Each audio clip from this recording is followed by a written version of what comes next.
ನಮ್ ತೋಟದಲ್ಲಿ ಏನ್ ಬೆಳಿತೀವಿ ಆ ಪ್ರಾಡಕ್ಟ್ಸ್ ನ ಅಲ್ಲೇ ಸೆಲ್ ಮಾಡ್ತೀವಿ. ಸಿಲ್ವರ್ ಕೆಳಗಡೆ ಇರೋ ಅರೇಬಿಕಾಗೆ ಬೋರರ್ ಜಾಸ್ತಿ ಇಲ್ಲ, ನಮ್ದೇ ಏನೋ ಇದೆ ಅಂದ್ಮೇಲೆ ಇನ್ನೆಲ್ಲ ಹೋಗ್ಬಿಟ್ಟು ಇನ್ಯಾರ್ದೋ ಕೈ ಕೆಳಗಡೆ ಇನ್ಯಾರನ್ನ ಉದ್ಧಾರ ಮಾಡಕ್ಕೆ ಕೆಲಸ ಮಾಡಕ್ಕೆ ನಂಗೇನ್ ಇಷ್ಟ ಇರ್ಲಿಲ್ಲ. ವಿಡಿ ಸೈಡ್ಗೂ ಇದಕ್ಕೆ ಕಂಪೇರ್ ಮಾಡಿದ್ರೆ ಇದು ದೊಡ್ಡದು ಅನ್ಸ್ಬೋದು, ಬಟ್ ಕಂಪ್ಯಾರಿಸನ್ ಇಲ್ಲ. ಅಂದ್ರೆ ಸಿಲ್ವರ್ ಮರ ಇರೋ ಪಟ್ಟೆನಲ್ಲಿ ಹೋಗಿ ನಿಂತ್ಕೊಂಡ್ರೆ ಆ ಶೆಕೆ ಫೀಲ್ ಆಗುತ್ತೆ, ಆ ಹೀಟ್ ಫೀಲ್ ಆಗುತ್ತೆ. ಗಿಡಗಳಿಗೂ ಅದೇ ತರ ಅಲ್ವಾ. ಚಿಗುರು ಮಾಡೋ ಟೈಮಲ್ಲಿ ಕಟ್ ಮಾಡಿ ಚೀಲದೊಳಗೆ ಹಾಕೊಳ್ತಾರೆ, ಚೀಲದಲ್ಲಿ ಹಾಕೊಂಡ್ಬಿಟ್ಟು ಒಂದ್ ಕಡೆ ಅಷ್ಟೊಂದು ರಾಶಿ ಹಾಕ್ಬಿಟ್ಟು ಸುಡೋದು. ಬಟ್ ನಮ್ದೇ ಅಂತ ಒಂದು ಬ್ರ್ಯಾಂಡ್ ಮಾಡಿ, ಆರ್ಗ್ಯಾನಿಕ್ ಬ್ರ್ಯಾಂಡ್ ಮಾಡಿ ಸೆಲ್ ಮಾಡಿದ್ರೆ ರಿಯಲ್ ಯಾರು ಇರ್ತಾರೆ ಕಸ್ಟಮರ್ಸ್, ಗೊತ್ತಿರೋರು, ಬೇಕು ಅನ್ನೋರ್ಗೆ ಸಿಕ್ಕುತ್ತೆ. ನಾನು ಆಕ್ಚುಲಿ ಇದನ್ನ ನಾನು ಅವಾಗಲೇ ಕೇಳಬೇಕಾಗಿತ್ತು. ಏನು ಅಂತ ಹೇಳಿದ್ರೆ, ಈಗ ನಾರ್ಮಲ್ ಆಗಿ ಒಂದು ತೋಟ ಅಂತ ಹೇಳಿದಾಗ ಗಂಡ್ಮಕ್ಳು ಲೀಡ್ ತಗೊಂಡು ಅದನ್ನ ಮಾಡ್ತಾರೆ. ನಿಮ್ಮಲ್ಲಿ ಇದು ನಿಮ್ಮ ಆನ್ಸಿಸ್ಟರ್ ಪ್ರಾಪರ್ಟಿ ಆಗಿರೋಂಥದ್ದು. ಸೊ ನೀವ್ ಹೇಗೆ ಲೀಡ್ ತಗೊಂಡು ಮಾಡ್ತಾ ಇದ್ದೀರಾ, ಅದೊಂದು ಉತ್ಸಾಹ ಹೇಗೆ ಅಂತ ಅದ್ರ ಬಗ್ಗೆ ಒಂದು ಸಣ್ಣದಾಗಿ. ನಾನು ಒಬ್ಳೆ ಮಗಳು ಆಕ್ಚುಲಿ. ಫಸ್ಟ್ ಅದ ರೆಸ್ಪಾನ್ಸಿಬಿಲಿಟಿನೂ ಹೌದು, ಫಸ್ಟ್ ರೀಸನ್ ಅಂದ್ರೆ. ಇನ್ನ ಸೆಕೆಂಡ್ ಅಂದ್ರೆ ಇಂಟ್ರೆಸ್ಟ್ ಇತ್ತು ನಂಗೆ. ಯಾರ್ದೋ ಕೈ ಕೆಳಗಡೆ ಹೋಗ್ಬಿಟ್ಟು ಕೆಲಸ ಮಾಡಕ್ಕೆ I was not willing that. ಇನ್ನೆಲ್ಲೋ ನಮ್ದೇ ಏನೋ ಇದೆ ಅಂದ್ಮೇಲೆ ಇನ್ನೆಲ್ಲ ಹೋಗ್ಬಿಟ್ಟು ಇನ್ಯಾರ್ದೋ ಕೈ ಕೆಳಗಡೆ ಇನ್ಯಾರನ್ನ ಉದ್ಧಾರ ಮಾಡಕ್ಕೆ ಕೆಲಸ ಮಾಡಕ್ಕೆ ನಂಗೇನ್ ಇಷ್ಟ ಇರ್ಲಿಲ್ಲ. ಸೊ ಅದಕ್ಕೆ ತಕ್ಕಂಗೆ ಹಸ್ಬೆಂಡ್ ಕೂಡ ಎನ್ಕರೇಜ್ ಮಾಡಿದ್ರು. ನೀವೆಂತ ಮಾತು ಹೇಳಿದ್ರಿ ಅಂದ್ರೆ, ಈ ಮಲ್ನಾಡು ಭಾಗದಲ್ಲಿ ಎಲ್ಲ ಬೆಂಗಳೂರವರೇ ಬೇಕು ಅಂತಾರೆ. ಹೌದು. ನೀವು ತೋಟನೂ ನೋಡ್ಕೊಂಡು ಹೇಗೆ ಅಂತ ಹೇಳಿ ಅಂದ್ರೆ ಹಸ್ಬೆಂಡ್ ಹಂಗೆ ಎನ್ಕರೇಜ್ ಮಾಡಿದ್ರು. ಅವರು ಈಗ ಚಿಕ್ಕಮಂಗ್ಳೂರಲ್ಲಿ ಅವರು ಜಾಬ್ ಮಾಡ್ತಾರೆ, ಗೌರ್ಮೆಂಟ್ ಜಾಬ್. ಸೊ ವೀಕೆಂಡ್ಸ್ ಅವರೇ ಬರ್ತಾರೆ ಇಲ್ಲಿಗೆ. ಮಕ್ಳನ್ನು ಇಲ್ಲೇ ಸ್ಕೂಲಿಗೆ ಹಾಕಿದೀವಿ, ಅವರು ನೇಚರ್ ಮಧ್ಯೆನೆ ಬೆಳಿತಾರೆ. ಅದೊಂದು ಖುಷಿ ಇದೆ, ಅದು ಖುಷಿ ಇದೆ ತುಂಬಾ. ಅಂದ್ರೆ ಎಲ್ಲಾನು ನೋಡ್ತಾರೆ ಅವರು. ದಿನ ಬೆಳಗಾದ್ರೆ ಬರ್ಡ್ಸ್ ನೋಡ್ತಾರೆ, ಪ್ಲಾಂಟ್ಸ್ ನೋಡ್ತಾರೆ. ಆಮೇಲೆ ಗಿಡ ನೆಡ್ಬೇಕು ಅಂತ ಆಸೆ ಆದ ತಕ್ಷಣ ಹಿಂಗಡೆ ಹೋಗಿ ಬೀಜ ನೆಟ್ ಬರ್ತಾಳೆ. ಮಗಳು ಇಬ್ರು ಹೆಣ್ಮಕ್ಳು ನಂಗೆ. ಸೊ ಇಬ್ರು ನೇಚರ್ ಮಧ್ಯ ಬೆಳಿತಾ ಇದ್ದಾರೆ. ಇನ್ನು ಹಸ್ಬೆಂಡ್ ಅಷ್ಟೇ, ಏನೇ ಎನ್ಕರೇಜ್ಮೆಂಟ್ ಬೇಕಾದ್ರೂ ಮಾಡ್ತಾರೆ. ಈ ಸಿಲ್ವರ್ ಓಕ್, ಸಿಲ್ವರ್ ಓಕ್ ನ ಈ ನಾನು ಇಲ್ಲಿ ಕಾಣ್ತಿರುವಂತದ್ದು ಬಹುಶಃ ಇವೆಲ್ಲ ಹೊಸ ಗಿಡಗಳು, ನೀವು ಹೇಳದಂತೆ ನೀವು ನಟ್ಟಿರುವಂತದ್ದು ಅಂತ ನೀವು ಹೇಳಿದ್ರಿ. ಈಗಲೂ ಕೂಡ ಅದಕ್ಕೆ ಪಿಚಾನ್ ಆಗಿದ್ದೀರಾ ಅಥವಾ ಅದನ್ನೇನಾದ್ರು ರಿಮೂವ್ ಮಾಡ್ಬಿಟ್ಟು ಬೇರೆ ಏನಾದ್ರು ಹಾಕ್ಬೇಕು ಅಂತ? ಸೈಜ್ ಬಂದಿರೋದಂತೂ ಎಲ್ಲಾನು ಆಲ್ಮೋಸ್ಟ್ ರಿಮೂವ್ ಮಾಡಿಸ್ತಾನೆ ಇದೀನಿ. ಪ್ರತಿ ವರ್ಷ ರಿಮೂವ್ ಆಗ್ತಾ ಇದೆ. ಇನ್ನ ಚಿಕ್ಕದಿರೋದನ್ನು ತೆಗಿಸ್ತಾ ಇದೀನಿ ನಾನು. ಓಕೆ, ಅದಕ್ಕೊಂದು ಸ್ಪೆಸಿಫಿಕ್ ಕಾರಣ ಅಂತ ಏನಾರು ಇದೆಯಾ? ಸಿಲ್ವರ್ ಕಾರಣ ಏನಂದ್ರೆ ಏನಿಲ್ಲ, ಡಿಫ್ರೆನ್ಸ್ ಹೆಂಗೆ ಅಂದ್ರೆ ಸಿಲ್ವರ್ ಮರ ಇರೋ ಪಟ್ಟೆನಲ್ಲಿ ಹೋಗಿ ನಿಂತ್ಕೊಂಡ್ರೆ ಆ ಶೆಕೆ ಫೀಲ್ ಆಗುತ್ತೆ, ಆ ಹೀಟ್ ಫೀಲ್ ಆಗುತ್ತೆ. ಗಿಡಗಳಿಗೂ ಅದೇ ತರ ಅಲ್ವಾ. ಹೌದು. ಸೊ ಆ ಹೀಟ್ ಫೀಲ್ ಆಗುತ್ತೆ. ಬಟ್ ಇಲ್ಲಿ ಬಂದು ನಿಂತಾಗ ತಣ್ಣಗಾಗದೆ ಬೇರೆ, ಫೀಲೇ ಬೇರೆ ಕಾಡ್ ಮರದ ಕೆಳಗಡೆ. ಸೊ ಇಲ್ಲಿ ಕಾಫಿ ಬರೋದೇ ಬೇರೆ, ಅಲ್ಲೇ ಬೇರೆ. ಅಂಡ್ ಬೋರರ್ ಜಾಸ್ತಿ. ಏನಂದ್ರೆ ಸಿಲ್ವರ್ ಕೆಳಗಡೆ ಇರೋ ಅರೇಬಿಕಾಗೆ ಬೋರರ್ ಜಾಸ್ತಿ. ಓಕೆ, ಇದನ್ನ ನಾನು ಕೇಳಿರ್ಲಿಲ್ಲ. ಹೌದು, ಸಿಲ್ವರ್ ಯಾಕಂದ್ರೆ ಬೋರರ್ಗೆ ಹೀಟ್ ಬೇಕು. ಆ ಹೀಟ್ ನ ಅದು ತಂಪಾಗಿಡೋದಿಲ್ಲ ಸಿಲ್ವರ್. ಸೊ 1 2 ಡಿಗ್ರೀಸ್ ವೇರಿಯೇಷನ್ ಇರುತ್ತೆ. ಅಲ್ಲಿ ಜಾಸ್ತಿ ಇರುತ್ತೆ, ಇಲ್ಲಿ ಕಡಿಮೆ ಇರುತ್ತೆ. ಸೊ ಮುಂಚೆ ಎಲ್ಲಿ ಬೋರರ್ ಇತ್ತು? ಅದೇ ಮುಂಚೆ ಎಲ್ಲ ಬೋರರ್ ಇರ್ಲಿಲ್ಲ. ಸಿಲ್ವರ್ ಹೋಗಿ ಬಂದ ಮೇಲೆನೆ ಬೋರರ್ ಸ್ಟಾರ್ಟ್ ಆಗಿರೋದು. ಹೇಳ್ತಾರೆ ಸಿಲ್ವರ್ ಇಂದಾನೇ ಸ್ಟಾರ್ಟ್ ಆಗಿದ್ದು ಅಂತ ಹೇಳಿ. ಹೌದೌದು. ಇವನ್ ಕಾರ್ಡಮಮ್ ಅಲ್ಲೂ ಹಂಗೇನೆ, ಕಾಫಿನಲ್ಲೂ ಅದೇ ತರ. ಕಾಫಿನಲ್ಲೂ ಅದೇ ರೀತಿ. ಕಾಫಿನಲ್ಲೂ ಹಾಗೇನೆ. ಇದು ನಿಮ್ಮ ತೋಟದ ಎತ್ತರದ ಭಾಗ. ಹೌದು ಹೌದು. ಇಲ್ಲಿಂದ ಇಲ್ಲೇನಾರು ನೀರು ಏನಾದ್ರು ಸ್ಟೋರ್ ಮಾಡಿ ಇಟ್ಕೊಳ್ತೀರಾ ಅಥವಾ ಹೇಗೆ? ಇಲ್ಲ, ಇಲ್ಲಿಗೂನು ಕೆರೆ ಕೆಳಗಡೆ ಇದೆ. ಸೊ ಡೌನ್ ಪಾರ್ಟೇ ಆಗ್ಬೇಕು ಕೆರೆ. ಇಲ್ಲಿ ಸ್ವಲ್ಪ ಕಲ್ಗಳು ಜಾಸ್ತಿ, ಹಳೆ ಏರಿಯಾ. ಹಿಂಗೆ ನೀರ್ ಹರಿಯುತ್ತೆ ಮಳೆಗಾಲದಲ್ಲಿ. ಓಕೆ. ಇಲ್ಲೆಲ್ಲ ನೀರ್ ಹರಿದು ಕೆರೆಗೆ ಹೋಗುತ್ತೆ. ಕೆಳಗಡೆ ಇರೋದ್ರಿಂದ ಇಲ್ಲಿರೋ ನೀರಷ್ಟು ಕೆರೆಗೆ ಹೋಗಿ ಸೇರುತ್ತೆ. ಕೆರೆ ಅಂತ ಹೇಳಿದ್ರೆ ಕೃಷಿ ಹೊಂಡ. ಹೌದು, ಕೃಷಿ ಹೊಂಡ ದೊಡ್ಡದು. ಅದು ಆಕ್ಚುಲಿ ನಮ್ ತಾತನೇ ಮಾಡ್ಸಿರೋದು. ಸೊ ಅವಾಗಿನ ಕಾಲದ ಮನುಷ್ಯರು ಮಾಡಿರೋದು ಅದು. ಓಕೆ.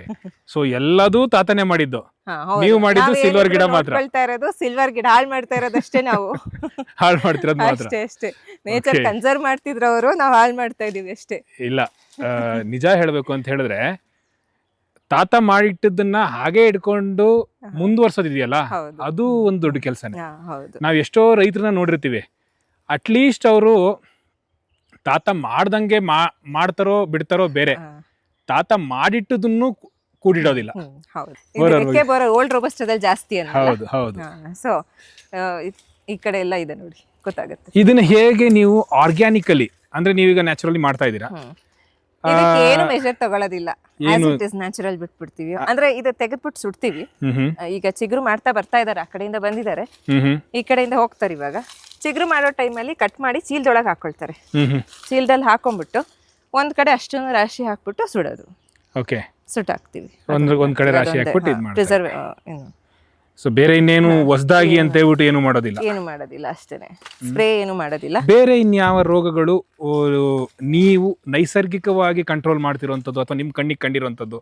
ಅಂದ್ರೆ ಮೆಣಸಲ್ಲಿ ಫಂಗಸ್ ಪ್ರಾಬ್ಲಮ್ ಇರುತ್ತಲ್ಲ ಸರ್. ಮೆಣಸು, ಮೆಣಸಲ್ಲಿ ಈ ಫಂಗಿಸೈಡ್ ಹೊಡಿತಾರಲ್ಲ, ಪ್ರತಿ ವರ್ಷ ಒಂದು 2-3 ಟೈಮ್ಸ್ ಫಂಗಿಸೈಡ್ ಸ್ಪ್ರೇ ಮಾಡ್ತಾರೆ. ಅದಕ್ಕೆ ಕಂಪೇರ್ ಮಾಡಿದ್ರೆ ಈ ಹುಳಿ ಮಜ್ಜಿಗೆ ಇರುತ್ತಲ್ಲ, ಹೌದು, ಅದನ್ನ ಒಂದು 15-20 ಡೇಸ್ ಹುಳಿ ಬರ್ಸ್ಬೋದು.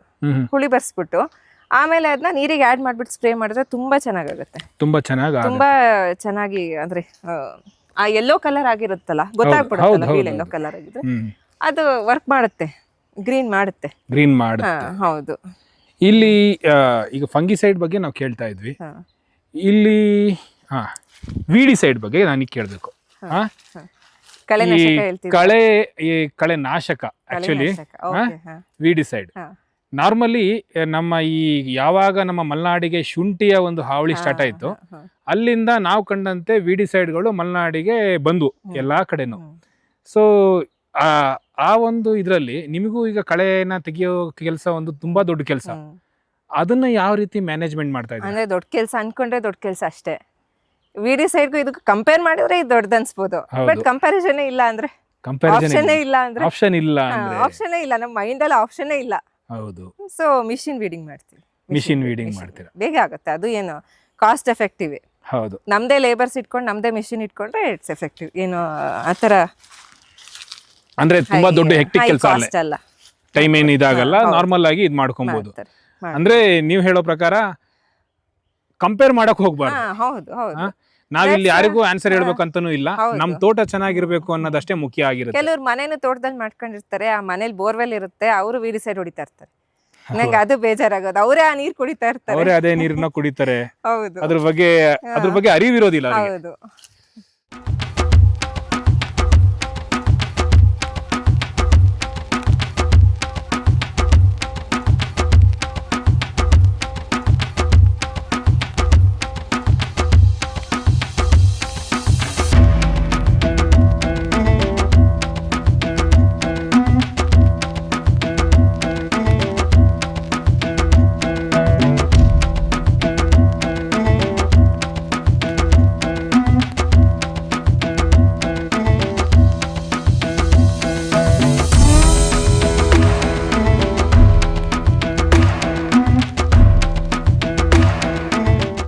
ಇಲ್ಲಿ ವೀಕ್ಷಕರೇ ನೀವು ಇಲ್ಲಿ ನೋಡ್ಬೋದು ಕಾಫಿ. ನಾನು ಆವಾಗಲೂ ತೋರಿಸ್ದೆ ಹೇಗೆ ನವ್ಯ ಮೇಡಮ್ ಅವರ ಒಂದು ತೋಟದಲ್ಲಿ ಕಾಫಿ ನಡೆಸ್ತಾ ಇದೆ ಅಂತ ಹೇಳ್ಬಿಟ್ಟು. ಇದೇ ಕಾಫಿ ಮುಂದೆ ಕಾರ್ಗೋಡು ಬ್ರ್ಯಾಂಡಲ್ಲಿ ನಿಮ್ಮ ಮನೆಗೆ ಕೂಡ ತಲುಪುತ್ತೆ. ಸೊ ಮೇಡಮ್, ನಾನು ಅವಾಗ ಕೇಳಿದೆ ಆ್ಯಕ್ಚುಲಿ, ಬಟ್ ಅಲ್ಲಿಗೆ ಕಟ್ ಆಫ್ ಆಯಿತು. ಏನು ಅಂತ ಹೇಳಿದ್ರೆ, ಈ ಬ್ರ್ಯಾಂಡಿಂಗ್ ಮಾಡೋದು ಯಾಕೆ ಈ ಮಾತನ್ನ ಕೇಳ್ತೀನಿ ಅಂತ ಹೇಳಿದ್ರೆ, ನಾರ್ಮಲ್ ಆಗಿ ಕಾಫಿ ಬೆಳೆಗಾರರು ಕಾಫಿನ ಇದು ಮಾಡ್ತಾರೆ, ಅಲ್ಲಿಂದ ಪಲ್ಪ್ ಮಾಡ್ತಾರೆ, ಪಲ್ಪಿಂದ ಒಣಗಿಸ್ಬಿಟ್ಟು ಕಣದಲ್ಲಿ ಹಾಕ್ತಾರೆ, ಮತ್ತೆ ಅಲ್ಲಿಂದ ಹೊರಗಡೆ ಕ್ಯೂರಿಂಗ್ಗೆ ಇಲ್ಲಿಗೆ ಅಂತ ಹೋಗುತ್ತೆ. ನಾರ್ಮಲ್ ಪ್ರೊಸೆಸ್ ಅದು. ಹೆಚ್ಚಿನವರು ಅನ್ನೋದಕ್ಕಿಂತ ಒಂದು 98% ಮಾಡುವಂಥವ್ರು ಹಾಗೆ. ನೀವು ಆ 2% ಉಳ್ಕೊಂಡಿದ್ದೀರಾ. ನಿಮಗೆ ಆ ಉತ್ಸಾಹ ಬಂದಿದ್ದು ಹೇಗೆ? ಅದೊಂದು ನಿಮ್ಮದೊಂದು ರುಚಿನ, ನಿಮ್ಮ ಒಂದು ಕಾಫಿಯ ರುಚಿಯನ್ನ ಜನರಿಗೆ ತಲುಪಿಸ್ಬೇಕು ಅಂತ ಹೇಳ್ಬಿಟ್ಟು ಅದಕ್ಕೊಂದು ಆಸಕ್ತಿ ಬಂದಿದ್ದು ಹೇಗೆ? ಅಂದ್ರೆ ನಮ್ದು ಈಗ ಇಷ್ಟು ಕಾಶಿಯಸ್ ಆಗಿ ನಾವ್ ಏನು ರೆಸಿಡ್ಯೂ ಇರಬಾರ್ದು ಕಾಫಿನಲ್ಲಿ ಅನ್ನೋ ತರ ಬೆಳಿತಾ ಇದೀವಿ. ಹಿಂಗ್ ಬೆಳೆದ್ಬಿಟ್ಟು ನಾರ್ಮಲ್ ಮಾರ್ಕೆಟಿಗೆ ಕಳ್ಸಿದ್ರೆ ಕಾಫಿನ, ಅದು ಮಿಕ್ಸ್ ಆಗುತ್ತೆ, ಕೆಮಿಕಲ್ ಜೊತೆಗೆ ಮಿಕ್ಸ್ ಆಗುತ್ತೆ, ಇನ್ನೆಲ್ಲ ಎಕ್ಸ್ಪೋರ್ಟ್ ಆಗುತ್ತೆ, ಹೊರ ದೇಶಕ್ಕೆ ಹೋಗುತ್ತೆ, ಅಥವಾ ಹಂಗೆ ಕುಡಿತಾರೆ ಅಷ್ಟೇನೆ. ಬಟ್ ನಮ್ದೇ ಅಂತ ಒಂದು ಬ್ರ್ಯಾಂಡ್ ಮಾಡಿ, ಆರ್ಗ್ಯಾನಿಕ್ ಬ್ರ್ಯಾಂಡ್ ಮಾಡಿ ಸೆಲ್ ಮಾಡಿದ್ರೆ ರಿಯಲ್ ಯಾರು ಇರ್ತಾರೆ ಕಸ್ಟಮರ್ಸ್, ಗೊತ್ತಿರೋರು, ಬೇಕು ಅನ್ನೋರ್ಗೆ ಸಿಕ್ಕುತ್ತೆ. ಅದು ಮೇನ್ ಇಂಟೆನ್ಷನ್ ಇದ್ದಿದ್ದು. ಸೊ ಅದಕ್ಕೆ ಡೈರೆಕ್ಟ್ ಆಗಿ ರೀಚ್ ಆಗೋಣ ಅನ್ನೋದೊಂದು. ಇನ್ನೊಂದು ನಮ್ಮ ತೋಟನೇ ಬ್ರ್ಯಾಂಡ್ ಮಾಡಬೇಕು ಅನ್ನೋದೊಂದು.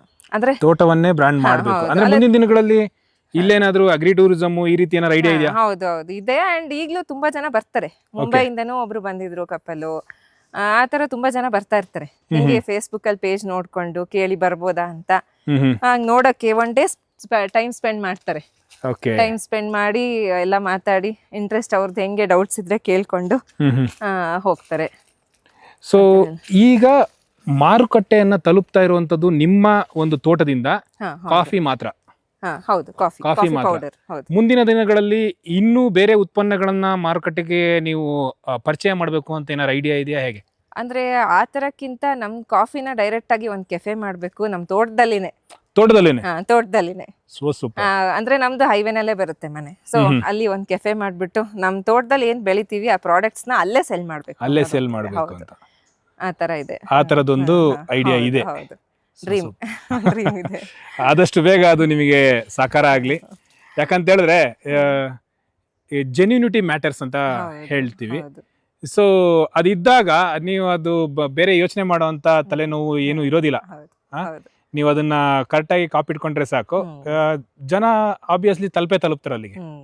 ಇದು ಅವಾಗ್ಲಿಂದ ನಾನು ಮಾತಾಡ್ತಾ ಇದ್ನಲ್ಲ ಬ್ರ್ಯಾಂಡ್, ಅದೇ ಇದು ಕಾರ್ಗೋಟ್ಸ್ ವೈಲ್ಡ್ ಫಾರೆಸ್ಟ್ ಕಾಫಿ ಅಂತ.